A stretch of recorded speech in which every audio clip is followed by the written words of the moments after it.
The Natural History of Selborne, Gilbert White. April the 12th, 1772.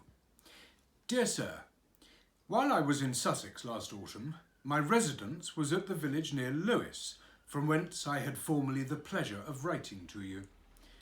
On the 1st of November, I remarked that the old tortoise, formerly mentioned, began first to dig the ground, in order to the forming its hibernaculum, which it had fixed on just beside a great tuft of hepaticas.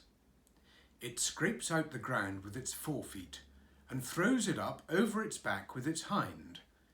But the motion of its legs is ridiculously slow, little exceeding the hour hand of a clock, and suitable to the composure of an animal said to be a whole month in performing 1 feat of copulation. Nothing can be more assiduous than this creature night and day in scooping the earth and forcing its great body into the cavity. But as the noons of that season proved unusually warm and sunny, it was continually interrupted and called forth by the heat in the middle of the day. And though I continued there till the 13th of November, yet the work remained unfinished. Harsher weather and frosty mornings would have quickened its operations. No part of its behaviour ever struck me more than the extreme timidity it always expresses with regard to rain. For though it has a shell that would secure it against the wheel of a loaded cart, yet does it discover as much solicitude about rain as a lady dressed in all her best attire, shuffling away on the first sprinklings and running its head up in a corner. If attended to, it becomes an excellent weather-glass, for as sure as it walks elate, and as it were on tiptoe, feeding with great earnestness in a morning, so sure will it rain before night. It is a totally diurnal animal, and never pretends to stir after it becomes dark.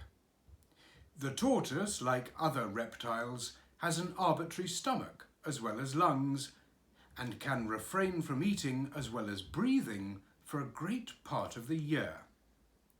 When first awakened, it eats nothing, nor again in the autumn before it retires. Through the height of the summer, it feeds voraciously, devouring all the food that comes in its way. I was much taken with its sagacity in discerning those that do it kind offices.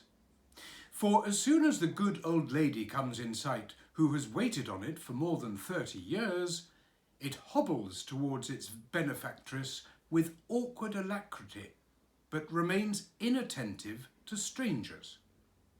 Thus, not only the ox knoweth his owner and the ass his master's crib, but the most abject reptile and torpid of beings distinguishes the hand that feeds it, and is touched with the feelings of gratitude.